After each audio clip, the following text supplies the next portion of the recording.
शुरू करते हैं न्यूज पथ पर खबरों का सफर। सबसे पहले ऐसी तस्वीरें जिनका जिक्र सरे रहा है। ये तस्वीरें सुर्खियों में भी हैं और सोशल मीडिया पर भी। महिलाएं, युवा, बच्चे, बुजुर्गों के जश्न की ये तस्वीरें हर किसी को लुभा रही हैं और इस खुशी की खास वजह है गढ़चिरौली में विकास की फैलती रोशनी की। नक्सल प्रभावित रहे महाराष्ट्र के इस जिले के आदिवासी बहुल आंबेझरी गांव समेत 15 गांव के लिए पहली बार बस सेवा शुरू हुई है। छत्तीसगढ़ की सीमा पर बसे धनूरा तालुका के आंबेझरी गांव में पहली बार जब बस सेवा शुरू हुई तो यहाँ का नजारा देखने लायक रहा।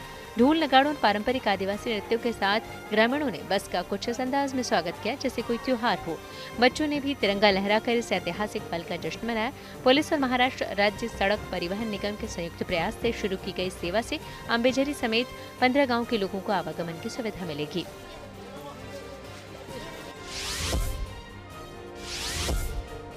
पंजाब के मोगा में पुलिस के एक्शन का एक सीसीटीवी फुटेज सामने आया है जिसमें पुलिस वालों ने बहादुरी दिखाते हुए तेज रफ्तार संदिग्ध कार को धर दबोचा।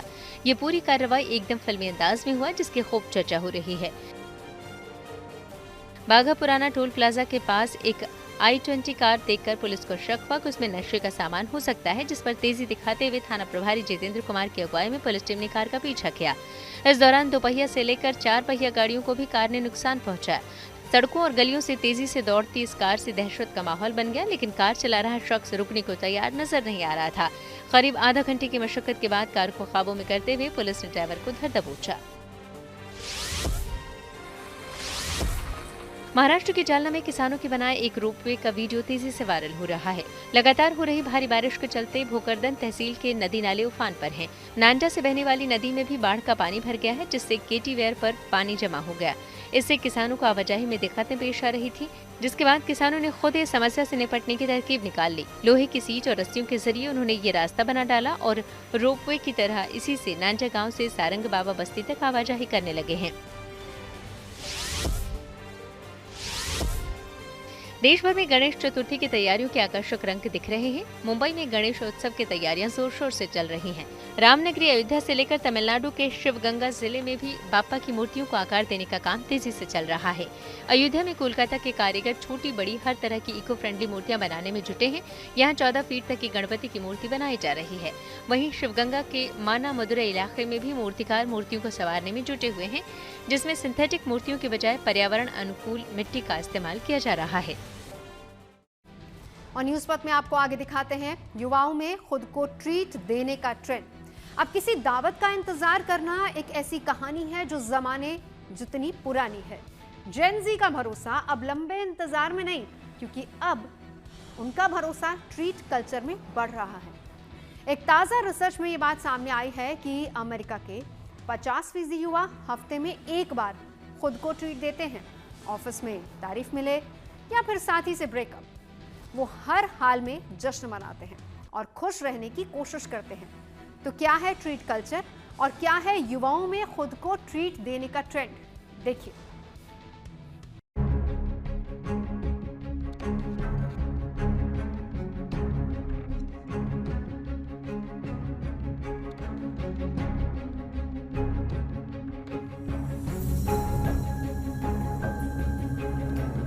बात हमेशा बड़ी जीत, बड़े बड़े कामों या जिंदगी बदल देने वाले फैसलों की नहीं होती।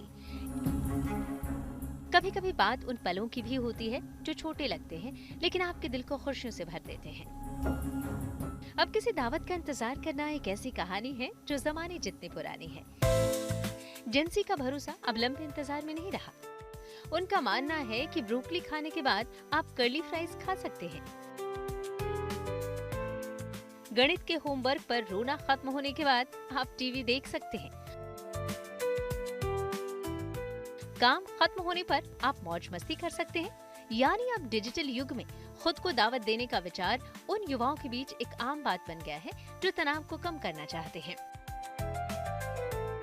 लिहाजा अब युवाओं में खुद को ट्रीट देने का ट्रेंड बढ़ रहा है। ऑफिस में तारीफ मिले या साथी से ब्रेकअप हो, लेकिन हर हाल में खुश रहना है और जश्न जरूरी है। ऐसे में युवाओं को अब बड़ी उपलब्धियों का इंतजार नहीं है, बल्कि वो छोटे छोटे पलों में खुशियां तलाश रहे हैं। जेनजी और मिलेनियल्स में जो ट्रेंड देखने में आ रहा है, जो कि सेल्फ केयर ट्रेंड है या फिर ट्रीट का ट्रेंड है, और उनका मानना है कि बड़ी बड़ी सेलिब्रेशंस, बड़ी बड़ी खुशियों के साथ ज़रूर होनी चाहिए, बट साथ ही साथ जो छोटी खुशियाँ होती हैं, जो छोटी विक्ट्रीज होती हैं, जीत होती हैं, उनको भी साथ ही के साथ सेलिब्रेट कर लेना चाहिए। तो ये एक बहुत अच्छा ट्रेंड है जिसमें हम अपनी छोटी छोटी विन्स को अगर सेलिब्रेट करते हैं तो हमें एक खुशी मिलती है, एक अच्छा आभास होता है, हमें दिनचर्या से हटकर कुछ फील होता है। साथ ही साथ अगर हम फ्रेंड्स के साथ टाइम स्पेंड कर रहे हैं तो एक रीज़न, एक बहाना सा मिल जाता है मिलने का, एक बहाना मिल जाता है ऑफिस के बाहर मिलने का, ऑफिस के बाहर टाइम स्पेंड करने का, जिसमें आप डिस्कशंस और बातें कर सकते हैं जो कि ऑफिस के बाहर की हों या स्कूल और कॉलेज के बाहर की हों। ट्रीट कल्चर ऐसा सोशल ट्रेंड है जिसे जेनजी मसलन 1997 से 2012 के बीच जन्मे बच्चों ने बड़े उत्साह से इसे अपनाया है। ये कल्चर खुद को महत्व देने और छोटे छोटे इनाम के पलों को सेलिब्रेट करने से जुड़ा है। ये एक ऐसी आदत है जिसमें लोग खुद को इनाम देने के लिए छोटी छोटी लग्जरी चीजों पर खर्च करते हैं। उदाहरण के तौर पर इंटरव्यू क्रैक किया तो मिठाई, परीक्षा में पास हुए तो गैजेट लेना, ब्रेकअप हो तो मूवी से ट्रीट देना, यानी हर बार जश्न का मौका है। बैंक ऑफ अमेरिका के बेटर मनी हैबिट्स टीम के सर्वे के मुताबिक 50% युवा हफ्ते में एक बार खुद को ट्रीट जरूर देते हैं। हालांकि इसके चलते वे कई बार ज्यादा खर्च कर बैठते हैं। सर्वे के मुताबिक शुरुआत में ये खर्च मामूली लगता है, पर धीरे धीरे बढ़ता जाता है और बजट पर असर डालता है। नाओमी ने हफ्ते में 3 बार खुद को ट्रीट देना शुरू किया तो उनके अकाउंट में 4,500 रुपए हर माह कम रहने लगे। ये ट्रेंड जो है वो अच्छा ट्रेंड है, काफ़ी यूजफुल भी है, बट इसके साथ में ध्यान ये रखना चाहिए कि जो सेलिब्रेशन है वो प्रोपोर्शनेट होनी चाहिए टू द इवेंट जो हुआ है। तो ऐसे में अगर छोटी छोटी खुशियां हैं तो सेलिब्रेशंस भी छोटी छोटी होनी चाहिए कि सब लोग मिलके एक कॉफ़ी पी ली, सब लोगों ने पास में जाके समोसा खा लिया या फिर कोई बर्गर या मोमोज की शॉप पे चले गए, कभी कभार साथ में खेलने निकल गए या कहीं पार्क में जाके बैठ गए और किसी ने कुछ ऑर्डर कर दिया। वहीं एक दूसरे शख्स ने तनाव से राहत पाने के लिए 44,000 रुपए का गिटार खरीदा।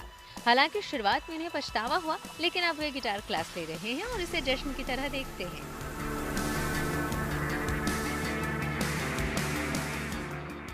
जबकि एक और शख्स ने 30,000 रुपए के सप्लीमेंट्स खरीद लिए ताकि वे खुद को बेहतर महसूस करा सकें। लेकिन 1 महीने बाद जब रिमाइंडर आने लगे तो उन्हें पछतावा हुआ। इसके बाद उन्होंने कुछ सब्सक्रिप्शंस खत्म किए और अब महीने में 2 बार मैनिक्योर या मसाज जैसी छोटी ट्रीट लेती हैं। इससे उन्हें अपने बजट में संतुलन बनाने में मदद मिलती है। न्यूयॉर्क के एक बेकरी मालिक के मुताबिक उनके 11,000 साप्ताहिक ग्राहकों में आधे से ज्यादा युवा हैं। वे भले ही अपने अकाउंट्स में ज्यादा पैसे न रखें, पर अनुभव के लिए खर्च करने से नहीं हिचकते। इससे पता चलता है कि युवा सिर्फ खाने के लिए नहीं बल्कि अनुभव के लिए भी खर्च कर रहे हैं। ये जो सेलिब्रेशन का इंटेंसिटी है वो सिमिलर होना चाहिए, साथ ही उस टाइम को यूज किया जाना चाहिए टू सेलिब्रेट, टू कनेक्ट। उसको एक प्रेशर की तरह नहीं लेना चाहिए या उसको एक स्टेटस सिंबल नहीं बनाना चाहिए कि इसने ये इवेंट होने पे इस तरह सेलिब्रेट किया, जो कि हम देखते हैं कि बड़ी सेलिब्रेशंस में जनरली सोसाइटी में आने लगता है। तो अगर इन चीज़ों का ध्यान रखा जा सके तो ये छोटे छोटे जो लम्हे हैं ये सेल्फ केयर के लिए बहुत अच्छे रहते हैं, इनसे मन खुश रहता है और मेंटल हेल्थ सपोर्टेड रहती है। बैंक ऑफ अमेरिका में कंज्यूमर हेड होली ओनील कहती हैं, ट्रीट कल्चर में शामिल होने से पहले यथार्थवादी बजट और टिकाऊ विकल्प खोजना जरूरी है। जैसे ब्रांडेड शॉप के बजाय स्ट्रीट आउटलेट से भी कॉफी का मजा ले सकते हैं।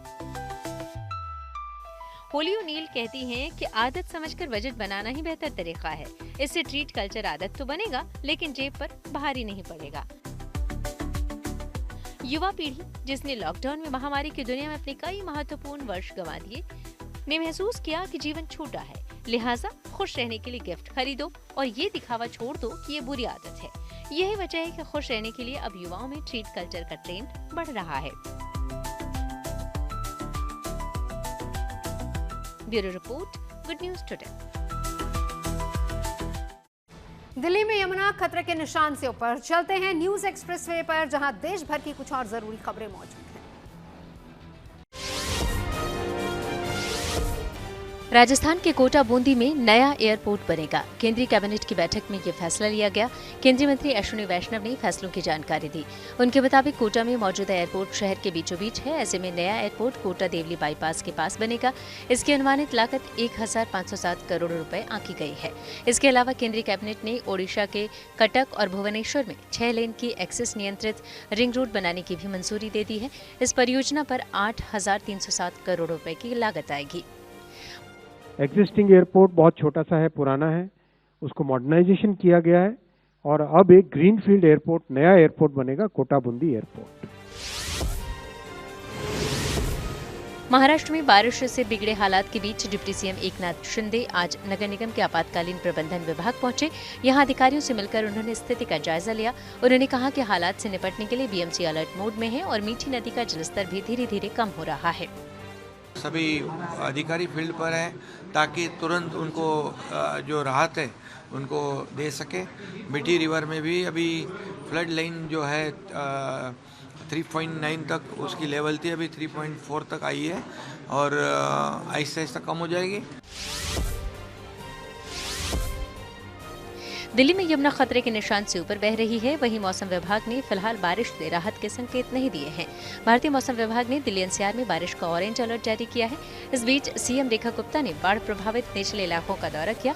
वो बाढ़ पीड़ितों से मिलने राजधानी के यमुना बाजार इलाके में पहुंची और लोगों से मिलकर उनकी परेशानियां सुनी। ब्रिटिश उच्चायुक्त लिंडी कैमरन ने यूपी के सीएम योगी आदित्यनाथ से मुलाकात की। इस दौरान सीएम योगी की मौजूदगी में नई शेवनिंग छात्रवृत्ति समझौते पर हस्ताक्षर किए गए। इस समझौते के तहत अगले 3 साल तक हर वर्ष उत्तर प्रदेश के 5 मेधावी छात्रों को पढ़ाई के लिए यूके जाने का मौका मिलेगा। इसके लिए उन्हें छात्रवृत्ति भी मिलेगी। वाराणसी के बनारस लोको वर्कशॉप में रेलवे ट्रैक पर पहली बार सोलर पैनल लगाया गया है। ये देश का पहला ऐसा प्रोजेक्ट है जिसमें रेलवे ट्रैक पर सौर ऊर्जा सिस्टम लगाया गया हो। इससे लोको वर्कशॉप की बिजली जरूरतें पूरी होंगी और कार्बन उत्सर्जन में भी कमी आएगी। बनारस लोको वर्कशॉप भारत की सबसे बड़ी रेल इंजन निर्माण और मरम्मत यूनिट्स में से एक है। यहाँ ट्रैक के किनारे सोलर पैनल इंस्टॉल किए गए हैं। न्यूज़ पथ में बात करते हैं मुसीबत में मददगार की। इन दिनों बादल फटने और बाढ़ बारिश से कई इलाकों में लोगों की जिंदगी दुश्वार हो रही है।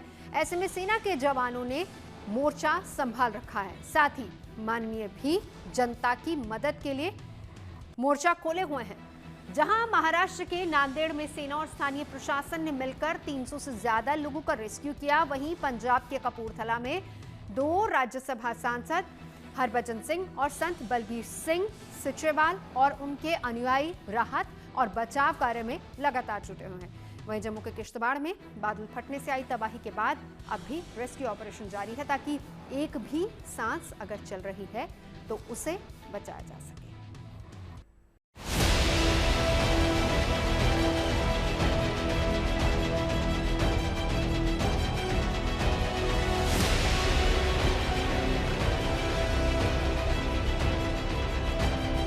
देश के अलग अलग हिस्सों में लगातार हो रही बारिश ने लोगों की मुश्किलें बढ़ा रखी हैं। लेकिन इन सब के बीच धरती के देवदूत अपनी जिम्मेदारियों को पूरी कुशलता से अंजाम देने में जुटे हुए हैं। ये तस्वीरें महाराष्ट्र के नांदेड़ की हैं, जहां नदी नालों के उफान पर रहने से लोगों के सामने आशानी तक की मुश्किल खड़ी हो गई है। लेकिन इन सब के बीच सेना के जवानों ने मदद पहुंचाने के लिए मोर्चा संभाल लिया है। नांदेड़ में कैप्टन विनय राणा और 90 सैनिकों समेत भारतीय सेना की एक टीम नांदेड़ पहुंच चुकी है। अब तक 4 गांव के करीब 300 लोगों का रेस्क्यू किया जा चुका है। जो कल एक्सेसिव रेनफॉल हुआ था उसकी वजह से जो 4 गाँव है मुखेड़ तालुका में वो लेंडी डैम के एक इन्फ्लुएंस जोन में है, तो उसमें प्रॉब्लम हुआ था। ऑलमोस्ट 300 लोगों को हमने वहाँ पे रेस्क्यू किया एसडीआरएफ टीम ने। अभी बारिश कम है, water level are going down, तो अभी सिचुएशन कंट्रोल में। एंड डिस्ट्रिक्ट में ओवरऑल देखा तो निजाम सागर एंड पोचमपाड़ का जो डिस्चार्ज मैनेजमेंट है वो ठीक से चल रहा है, तो अभी तो सिचुएशन कंट्रोल में। मुंबई समेत महाराष्ट्र के कई जिलों में भारी बारिश हुई है। बीड, लातूर और नांदेड़ में बाढ़ की स्थिति गंभीर है। मुश्किल हालात से निपटने और बचाव के लिए एनडीआरएफ और सेना की टीमें तैनात हैं। बाढ़ बारिश से हो रही परेशानियों को कम करने के लिए क्या आम क्या खास, हर कोई मदद का हाथ आगे बढ़ा रहा है। राज्यसभा के 2 सदस्य संत बलवीर सिंह सीचेवाल और क्रिकेटर हरभजन सिंह भी जनता के बीच पहुंचकर उनकी परेशानी को कम करने में जुट गए हैं। दोनों सांसदों ने मंड क्षेत्र के बाढ़ प्रभावित गांव का दौरा किया। पिछले 1 हफ्ते से बाढ़ के पानी में अपनी फसलों और घरों का नुकसान झेलने के बावजूद जब लोगों का हौसला बुलंद देखा तो हरभजन सिंह भज्जी भी हैरान रह गए। बातचीत के दौरान भज्जी ने कहा कि किसानों की हजारों एकड़ फसल बर्बाद होने के बावजूद भी उनका मनोबल नहीं टूटा, बल्कि हौसले पूरी तरह से मजबूत हैं। यही असली पंजाबियत है कि दुखों में भी हौसला बनाए रखते हैं।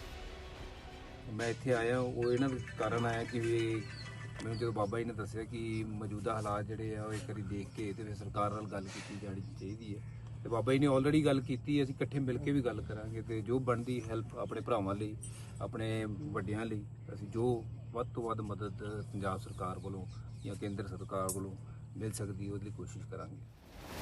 पंजाब में कपूरथला के सुल्तानपुर लोधी में व्यास नदी का जलस्तर बढ़ने से गुस्ती नदी बांध को नुकसान पहुंचना शुरू हो गया है। बांध का करीब 500 से 600 फीट लंबा हिस्सा क्षतिग्रस्त हुआ है, जिससे मंड क्षेत्र के 35 से ज्यादा गांवों पर बाढ़ का खतरा मंडरा रहा है। राज्यसभा सदस्य संत बलवीर सिंह सीचेवाल और उनके अनुयायी मौके पर डटे हुए हैं। वो रेत से भरी बोरियां लगाकर बांध को मजबूत करने का प्रयास कर रहे हैं। साथ ही बाढ़ प्रभावित क्षेत्रों में मोटर बोट के जरिए चारा पहुँचा रहे हैं। मामले ਜਿਹੜੇ ਹੈਗੇ ਇਹਨਾਂ ਦੇ 100 ਖੇਤ ਜਿਹੜਾ ਇੱਥੇ ਜੋ ਭਰਾਵਾਂ ਦਾ ਆਲੇ ਦੁਆਲੇ 100 ਖੇਤ ਸੀਗਾ ਖਤਮ ਹੋ ਗਿਆ। 25 ਖੇਤ ਇਹਦੇ ਇਕੱਲੇ ਤੇ 35 ਖੇਤ ਤੇ ਬਾਕੀ ਸਾਰੀ ਜ਼ਮੀਨ ਵਾਲੀ ਹੈ, ਕਿਸਾਨ ਹੀ ਆ ਸਾਰੇ। ਕਈਆਂ ਦੀ ਮਾਲਕੀ ਹੈ, ਕਈਆਂ ਦੀ ਕੱਚੀ ਹੈ। बाढ़ की वजह से अब तक 20 से अधिक गांव जलमग्न हो चुके हैं, जिससे कई एकड़ फसल बर्बाद हो चुकी है। अब नुकसान ज्यादा न हो इसलिए रेत की बोरियों से बांधों को मजबूत करने की तैयारी की जा रही है। जम्मू के किश्तवाड़ में बादल फटने से अचानक आई बाढ़ के बाद खोज और बचाव अभियान लगातार जारी है। त्रिशोती गांव में मलबों के बीच सांसों की तलाश हो रही है। आपदा में अपनों को खोने वालों की आंखें नम हैं और मन हताश है, लेकिन उम्मीद बाकी है और इस उम्मीद को जिंदा रखने का बेड़ा उठाया है एनडीआरएफ, एसडीआरएफ, पुलिस और सेना के जवानों ने, जो लगातार रेस्क्यू ऑपरेशन में जुटे हुए हैं। युद्ध स्तर पे काम चल रहा है। तकरीबन 25 के अनुपात में मशीन्स लगाई गई हैं और ब्लास्टिंग का भी प्रयास किया जा रहा है। मैं उम्मीद करता हूं कि जल्द से जल्द जिस तरह से फोकस होकर काम किया जा रहा है, बहुत जल्द इस एरिया को क्लियर कर लिया जाएगा, जैसा कि मुझे एनडीआरएफ और स्टेट गवर्नमेंट द्वारा बताया गया है। त्रिशोती में करीब 1 दर्जन जेसीबी और भारी मशीनों की मदद से मलबे को हटाने का काम चल रहा है। वहीं आवाजाही के लिए सेना ने अस्थायी पुल का निर्माण किया है, जिससे राहत कार्य में काफी मदद मिल रही है। लगातार यहाँ पर राहत और बचाव कार्य चल रहा है, जेसीबी मशीन्स कार्य कर रही हैं। लगातार हम आपको तस्वीरें भी दिखा रहे हैं। लेकिन ये जो पुल है, ये भारतीय सेना ने कुछ ही घंटों में इस पुल का निर्माण किया है। अस्थायी पुल है, लेकिन इससे लोगों को काफ़ी मदद मिल रही है गाँव के एक तरफ से दूसरी तरफ जाने में। आप देख सकते हैं कि जैसे यहाँ लोग जा रहे हैं, काफ़ी आराम से जा रहे हैं। ये वहीं दूसरी तरफ जो राहत कर्मी हैं, उनको भी इससे काफ़ी मदद मिल रही है, क्योंकि गाँव के एक स्थान से दूसरी स्थान जाने में उनको काफ़ी आसानी हो रही है। और अभी भी इस नाले में पानी जो है काफ़ी अधिक है, पानी की तीव्रता काफ़ी अधिक है, काफ़ी तीव्र गति से जल यहाँ अभी भी बह रहा है। राहत कार्य में कोई अड़चन न आए, इसके लिए सेना की ओर से ऑल टेरेन व्हीकल की भी तैनाती की गई है। सेना की ये वो गाड़ियां हैं जो मुश्किल से मुश्किल राह को भी पार करने में सक्षम मानी जाती हैं। लगातार आज 5वें दिन भी राहत और बचाव कार्य चल रहा है, जहां एक तरफ जेसीबी मशीन्स का प्रयोग किया जा रहा है मलबे को हटाने के लिए और बोल्डर्स जो हैं, जो बड़े पत्थर हैं, उनको तोड़ने के लिए। वहीं दूसरी तरफ यहां पर आज जो है भारतीय सेना के ऑल टेरेन व्हीकल्स भी यहां पहुंचे हैं। भारतीय सेना ने इन व्हीकल्स को मंगाया है ताकि अगर कोई भी बड़ी स्थिति यहां उत्पन्न हो तो उससे निपटा जा सके। दरअसल इन गाड़ियों का प्रयोग वहां होता है जहां पर उबड़ खाबड़ सड़क होती है, सड़क मार्ग सही नहीं होता है, तो हर प्रकार के टेरेन में ये गाड़ी जा सकती है। क्योंकि आप देख सकते हैं कि इनके टायर्स भी काफ़ी बड़े होते हैं और ये पथरीली ज़मीन से भी निकल जाते हैं, कीचड़ वाली ज़मीन से भी निकल जाते हैं। फिलहाल इनको स्टैंड बाई पर रखा गया है। त्रिशोती लोगों की जिंदगी की परीक्षा का सबसे बड़ा मैदान बना हुआ है। लोगों को उम्मीद है कि सरकार और प्रशासन की तरफ से पहुंच रहे लोग उनकी मदद के लिए हाथ बढ़ाएंगे। देखिए, जो ये गांव तबाह हुआ है, इसको दोबारा से रीशेप करने के लिए पूरा प्रयास किया जा रहा। अभी जो जैसे 16 जो घर फुली डैमेज्ड हैं, उनको पुनर्वास करने के लिए, दोबारा से घर बनाने के लिए आदरणीय एलजी साहब ने पहले ही घोषणा कर दी है। जिनको ज़मीन नहीं है मकान बनाने के लिए, ज़मीन देने की भी घोषणा कर दी है, लेकिन ये सफिशेंट नहीं है। इसीलिए हम चाहते हैं कि केंद्रीय सरकार से हम निवेदन करेंगे कि कोई राहत पैकेज इनको मिले, जिससे ये दोबारा से अपने इस पूरे जीवन को रिस्टोर कर पाए। जशोती में हुए हादसे ने भारी नुकसान के साथ ही जमीन, फसल और कारोबार को पूरी तरह से बर्बाद कर दिया है, लेकिन ये जिंदगी है और चलते रहना ही इसका काम है। मुसीबत की मार के बाद अब लोगों की जिंदगी एक बार फिर से पटरी पर लाने की कवायद जारी है। किश्तवाड़ के जशोती गांव से सुनील भट्ट के साथ bureau report, good news today. और न्यूज पथ पर आगे धन बाजार, जहां शेयर बाजार से लेकर कारोबार तक की सभी अहम खबरें मौजूद हैं और इसका सीधा रिश्ता आपकी आमदनी और जेब से है। तेज रफ्तार खबरों के बीच ये जरूरी खबरें छूट ना जाए, इसलिए चलिए धन बाजार की खबर लिया। हफ्ते के दूसरे कारोबारी दिन शेयर बाजार में बढ़त देखने को मिली। मंगलवार को सेंसेक्स 371 अंकों पर चढ़कर 81,644 पर बंद हुआ। वहीं निफ्टी भी 104 अंकों पर चढ़ा। ये बढ़कर 24,981 पर पहुंच गया। सोने चांदी के भाव गिरे। दिल्ली सराफा बाजार में मंगलवार को सोना 500 रुपए सस्ता हुआ। इसके साथ ही दिल्ली में 10 ग्राम सोने की कीमत घटकर 1,0420 रुपए पर आ गई। वहीं चांदी भी 1,000 रुपए फिसली। अब 1 किलो चांदी की कीमत घटकर 1,14,000 रुपए हो गई। डॉलर के मुकाबले रुपए को मजबूती मिली। मंगलवार को रुपया 40 पैसे ऊपर चढ़ा। इस तरह $1 के मुकाबले रुपए की कीमत 86 रुपए 99 पैसे हो गई। न्यूज पथ के सफर में अब सोशल अड्डा का रुख करते हैं, जहां आज बात होगी ट्रेन के सफर में एयरलाइंस वाले रूल की। भारतीय रेलवे जहां ट्रेन के सफर करने वाले यात्रियों की सुरक्षा और सुविधाओं के लिए तमाम कोशिशें कर रहा है, तो वहीं अब एक नियम को सख्ती से लागू करने की तैयारी है, जो बिल्कुल हवाई जहाज के सफर करने वाले यात्रियों की तरह ही होगा। जी हाँ, बात हम कर रहे हैं यात्रा के दौरान साथ ले जाने वाले सामान के वजन के बारे में, जिसे अब रेलवे एयरलाइंस की तरह ही कंट्रोल करेगा। हालांकि ये नियम पहले से है, लेकिन इसे पूरी तरह से लागू नहीं किया जा सका था। लेकिन अब तय किए गए मानकों के मुताबिक ही भारतीय रेलवे में यात्रा करने के दौरान यात्री अपने साथ सामान ले जा सकेंगे। और नियम के मुताबिक यात्रा की विभिन्न कैटेगरीज के मुफ्त सामान की अनुमति अलग अलग होती है। जैसे कि फर्स्ट क्लास एसी कोच में अगर आप सफर कर रहे हैं तो फिर 70 किलोग्राम तक सामान आप ले जा सकते हैं, इतनी ही अनुमति होती है। एसी सेकंड क्लास के लिए यात्रियों के लिए ये लिमिट 50 किलोग्राम है, जबकि थर्ड एसी और स्लीपर क्लास में सफर करने वाले यात्री 40 किलोग्राम तक सामान अपने साथ ले जा सकते हैं। वहीं बात करें जनरल टिकट पर यात्रा करने वाले यात्रियों की, तो जनरल क्लास में सफर करने वाले यात्रियों को 35 किलोग्राम तक सामान ले जाने की अनुमति होगी। रेलवे अधिकारियों का इस संबंध में कहना है कि ये नियम रेल यात्रियों की सुरक्षा और सुविधा दोनों के लिए जरूरी है, क्योंकि कई बार यात्री बहुत ज्यादा सामान अपने साथ ले जाते हैं, जिससे कोच में बैठने और चलने में दिक्कत पेश आती है। वहीं इस मुद्दे पर हमने लोगों से भी बात की, उनकी राय जाननी चाहिए। लगेज स्कैनर की सुविधा है यहाँ पे पार्सल ऑफिस में। अभी हम लोगों ने लखनऊ में और बनारस में स्टार्ट किया है कि जो भी पैसेंजर जा रहा है वो अपना लगेज स्कैन करके जा सकता है, और इससे पैसेंजर को सहूलियत होगी। वो वहाँ पर अपना, अगर उसको एक्स्ट्रा फैसिलिटी दी गई है, अगर उसको पैक कराना है तो वहाँ पर पैकिंग की फैसिलिटी भी वो पैक भी करा सकता है। डायमेंशन के बेसिस में उसका रेट फिक्स है, ये अर्निंग टेंडर है, और उसके बेसिस में क्या उसका डायमेंशन, उस बेसिस में उसको रेट देना होगा। जो भी पीएमएस लोकेशन है, पार्सल लोकेशन, वहाँ पर ऑलरेडी वेइंग स्केल लगा हुआ है। वहाँ पे टीटी अगर उसको समझ में आता है कि ये एक्स्ट्रा वेट है, तो इनकमिंग और आउटगोइंग दोनों का ही वो चेक करता है। किस तरीके से आप सामान को यहाँ पर स्कैन करते हैं और क्या क्या देखते हैं? इसमें ये देखते हैं कोई मतलब जैसे कोई भी घरेलू सामान है या तो पार्सल कोई भी सामान है, तो इसमें स्कैन करके ये देखते हैं कोई मतलब अपराध वाली चीजें तो नहीं, जैसे गैस सिलेंडर हो गया, बम हो गया, ये सब चेक करते हैं। अच्छा, और इसमें कितना वेट का ले जाते हैं, कितना पैसा लगता है इसमें? तो वो देखते हैं काउंटर वाले। सिर्फ मेरा स्कैन का काम है, सिर्फ मेरा अपराध वाली चीजें पकड़ने वाला काम है कि कोई अपराध वाली चीज अंदर ना जा पाए। माल तौला जाएगा, तौलने के बाद जो उनको रिसीविंग फॉरवर्डिंग नोट वो देंगे, हम लोग बिल्टी बनाएंगे, उनको देंगे और माल चला जाएगा। यानी कि वो जो जहाँ पर पैसेंजर जा रहा है उसको उसी ट्रेन से भेजते हैं कि दूसरी ट्रेन से भेजते हैं? अगर उसमें जगह है तो उसी ट्रेन से चलाएगा, सेम ट्रेन से। जगह नहीं है तो दूसरी ट्रेन से भेज दिया जाएगा। आप लोगों का काम 24 घंटे चलता है, 12 घंटे? हम लोग 24 घंटे लगेज पे। नहीं, अच्छी तो नहीं है, हमें तो अभी चाहिए। काम होता है ट्रेन के अंदर भी। बहुत अच्छा स्टेप है, सराहनीय है, बिल्कुल ऐसा होना चाहिए। लगेज चेक जरूरी होता है बहुत। चलिए अब रुक करते हैं प्रगति मार्ग का, जहां ऐसी खबरें हैं जो देश की तरक्की, प्रगति और लोगों की काबिलियत को दिखाती हैं। गुजरात का एक ऐसा गांव जहां इस महीने से पहले एक समुदाय के लोग बाल तक नहीं कटवा सकते थे। मतलब गांव में मौजूद नाई की दुकानों पर बाल दाढ़ी बनवाना उनके लिए नामुमकिन था, संभव नहीं था। लेकिन पुलिस और गांव के बुजुर्ग लोगों की पहल के बाद इसका अंत संभव हुआ और आजादी के 78 साल बाद जाकर पहली बार इस समुदाय के लोगों की पहुंच नाई की दुकान तक हुई है। इस नई शुरुआत को लेकर गांव का हर वर्ग बेहद खुश है।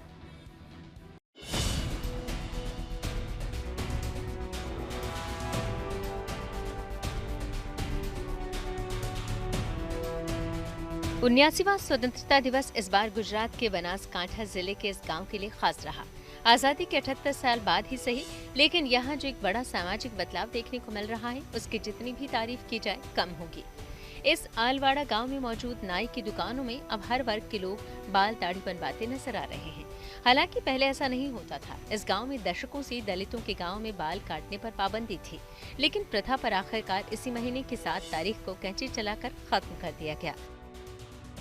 गांव में अभी बाल काटने की समस्या थी, लेकिन अभी और बाद में हमको जो बाल की जो समस्या थी वो भी दूर हो गई, लेकिन बाल कटवाने के लिए अभी चालू करवा दिया है। मेरे गांव में ऐसी दिक्कत थी कि वो दलित होने के नाते हमारी समाज का, पूरी समाज का बाल और दाढ़ी काट नहीं रहे थे हजाम लोग। तो वहाँ मुझे जाकर फ़ोन किया उसको, तो वो रिकॉर्डिंग वायरल हुए ऑडियो, और हम वो ऑडियो लेके पुलिस स्टेशन गए।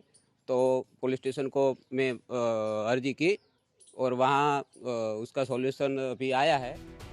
पहले इस गांव में दलित समुदाय के लोग बाल दाढ़ी नहीं कटवा सकते थे, उन्हें इसके लिए गांव से बाहर जाना पड़ता था। हालांकि भेदभाव वाली ये प्रथा कब और कैसे शुरू हुई थी ये किसी को भी याद नहीं। वरना परंपरा था, इसलिए नहीं काटता था। अभी तो सर 1 महीने से चालू कर दिया है। हमारे कोई जाति से भेदभाव रखते नहीं, हम सभी का काम करते हैं और हमारा काम भी अच्छा है और संबंध भी बड़ा सर। इस साल अगस्त के पहले हफ्ते में समाज के सभी वर्गों के बुजुर्गों ने मिलकर इस सामाजिक कुरीति को खत्म कर मिलकर आगे बढ़ने का फैसला लिया। हमारे गांव के जो दलित समाज के जो कुछ युवाओं ने बताया था कि भाई गांव में बाल नहीं काटे जा रहे। फिर हम लोगों ने जो हमारे सैन समाज है उनके अग्रणियों को बुलाया और उनके सामने बिठा के बात की। उन्होंने बोला कि हम बाल काट रहे हैं और आगे भी हम बाल काटेंगे। अभी युवाओं ने, दलित समाज के युवाओं ने जो बताया कि ऐसी प्रॉब्लम है, तो हमने बोला ऐसा गांव में नहीं होना चाहिए। और अभी देश आगे बढ़ रहा है तो गांव में पूरा गांव एकत्रित है। हमारे गांव में ऐसा कोई, किसी भी कास्ट में ऐसा कोई भेदभाव ना रहे, ऐसा हमारा सब युवाओं का कहना है और हम युवा साथ जुड़ के उसका समाधान करते हैं। इस गांव ने दशकों पुराने दाग को धोते हुए जो नई शुरुआत की, उसने यहाँ रहने वाले 250 लोगों को सही मायनों में आजादी का एहसास कराया है। बनासकांठा से ब्रजेश दोषी के साथ bureau report, good news today. जरा सोचिए, जिस रेलवे ट्रैक पर ट्रेनें दौड़ती हैं वहीं से बिजली भी बनने लगे तो सुनने में अजीब लगेगा, लेकिन अब ये हकीकत बन चुका है। बनारस रेल इंजन कारखाना ने रेल पटरियों के बीच में सोलर पैनल लगाकर बिजली बनाने का काम शुरू कर दिया। रेल मंत्रालय ने अपने इस कदम को रेल ट्रांसपोर्ट के लिए एक मील का पत्थर बताया है।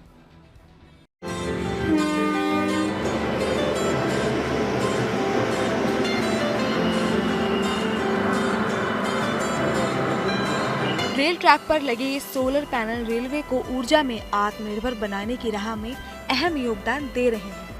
रेलवे में सौर ऊर्जा को शामिल करने के मकसद से बनारस रेल इंजन कारखाना ने रेलवे ट्रैक पर पहला सोलर पैनल लगाया है।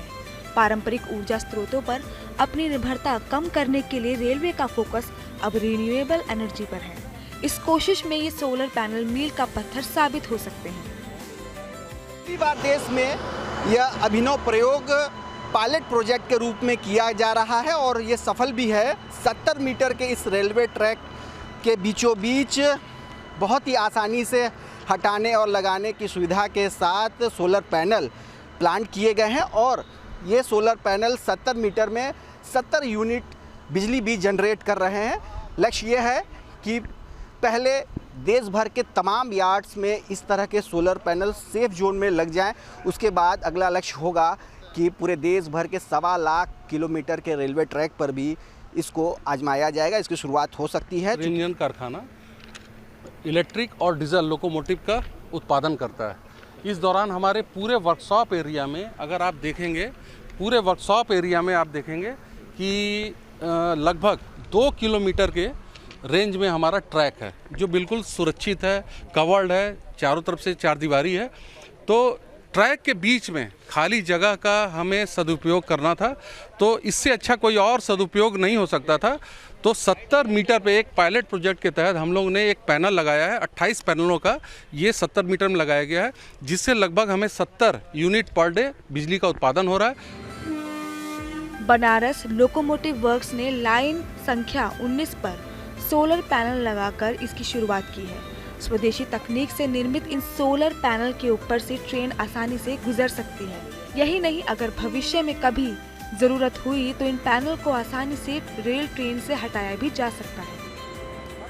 उन्होंने रबर पैड लगाए, वाइब्रेशन ना लगे, और ये मेंटेन करना आसान होता है क्योंकि रूफ टॉप पर जो हमारा स्टाफ है वो थोड़ा हाइट ज़्यादा होने की वजह से चढ़ने में घबराता भी है।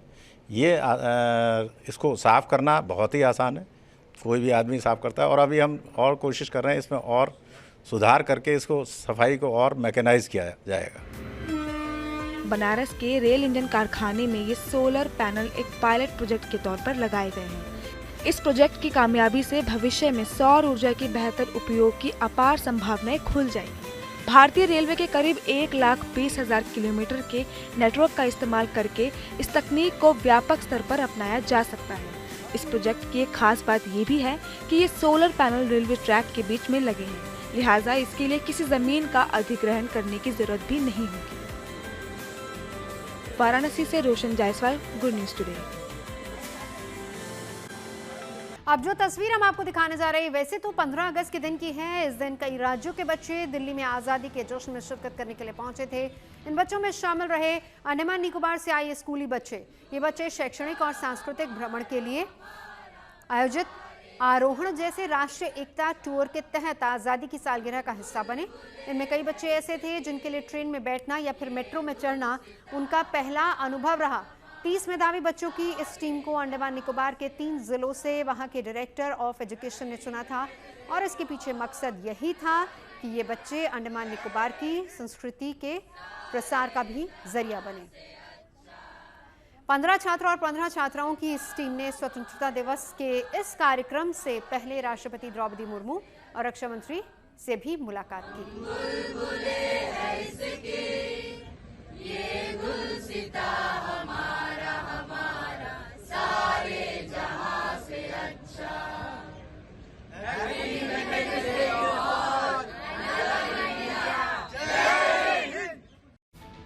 और न्यूज़ पथ में मेरे यानी नवजोत रंधावा के साथ अभी के लिए बस इतना ही। देश और दुनिया की तमाम अच्छी खबरों के लिए आप देखते रहिए गुड न्यूज टुडे।